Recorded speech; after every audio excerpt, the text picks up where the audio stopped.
Hey guys, I'm back again with another video, and this time I'll be unboxing and giving my initial impressions on the Boat Rockerz 510 Bluetooth headphones. Now I know that it's been months since these headphones are released, but I got this great opportunity to unbox and try it out myself, so I thought why the heck not. And since it's a gaming headphone, you guys also might like it. So hello everyone, welcome to my YouTube channel Techster 1504. My name is Utsav, and without wasting any further time, let's roll in the intro. So here we have the packaging for the Boat Rockerz, and it looks pretty dope. On the front we get the branding of this product and a bit of sneak peek for the device. And on the rear we get to know about all the important features that it has along with its pricing. By the way, as of now it's priced at ₹1,999 in both Amazon and Flipkart, but during the sale the pricing can go as low as $1,200. Now let's open the box up and see what are the things that we get inside of it. So here we have the headphone itself, and to be honest, I'm really impressed by its looks. And since I'm so much into gaming, it suits my liking. The build quality of this headphone is also good, and even though it's made from plastic, it doesn't feel cheap. It looks sturdy, and the same could be said for its in-hand feel too. And the cushioning too feels really soft, and there's even a bit of cushioning provided at the top to prevent your neck from getting any strain when it's around your neck while you're not using it. You even get the adjustable strap, just like most of the other headphones, to adjust it to your liking. Now over here you get a micro USB port which you can connect to a USB cable and an adapter to charge this device, which should approximately take about 2 hours to complete as specified on the box. Then on the bottom you get a 3.5mm headphone jack which you can use to connect to any device and play the audio directly. This is a very handy feature since you can listen to the songs via headphone jack even when you've got no juice left in it. On the right side, you get several buttons which you can use to increase or decrease the volume and change the track to previous or next with just a single press. And finally, on the same side towards the rear, you get a button which you can use to receive or reject calls, and it also acts as a power button which you'll have to long press in order to activate the headphone. So this was it for the physical overview. Now let's see what else do we get to see in the box. So here we get a micro USB cable and a wire which connects your phone and the headphone in case you're out of juice.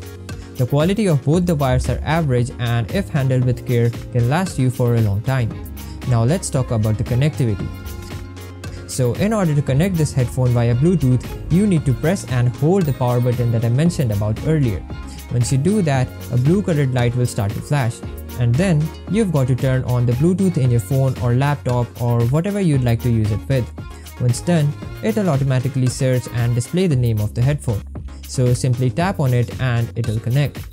From here itself, you can check out the battery left inside of it. Now one thing is to be noted, and it's that once it's connected to a device, it won't connect to another unless you disconnect it with the previous connected device. A small point, but I thought that you should know about it. Now let me experience it for a while, and I'll see you in a bit with its initial impressions about its sound quality. So I'm back again, and in the meantime, I played a couple of rounds of PUBG and also listened to several of my favorite tracks, and I must say that I'm impressed by the sound quality that it produced. The sound was clear and loud, and it handled the lows and highs and different frequencies pretty well. The bass was also punchy, and the loudness was enough to satisfy everyone's needs. But there are certain things that should be kept in mind which I think might bother others. First, even though the sound quality is nice and there's not a lot to complain about it, I think there are other non-Bluetooth options out there that are cheaper and produces the same if not better quality sound than this one. I can't say a lot about it for the other Bluetooth competitors that it has, but if you're just focused about the sound quality, it might not be the best one out there for the given price. But if we keep that factors aside, I think that it is a really great gaming headset. And if gaming is your priority than anything else, then I think that this could be the best thing for you if you can grab it at the right price.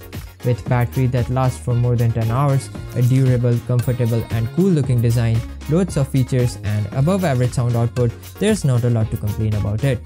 And if you can find it for $1,200 or even $1,500, it could actually prove to be a great deal, and you'll be satisfied with it. But if you're not into gaming or into wireless Bluetooth feature-rich headphones, then there are other options out there that are cheaper and better in terms of sound output. So keep those things in mind before you buy. So this was it for today. I hope I cleared all of your doubts. And still, if you have any more, don't forget to leave them below in the comment section and I'll look into it. And as always, don't forget to leave the like button turned on, share it with your friends and subscribe to my channel if you want to see more videos like this. So thank you so much guys for watching and I'll see you in my next one.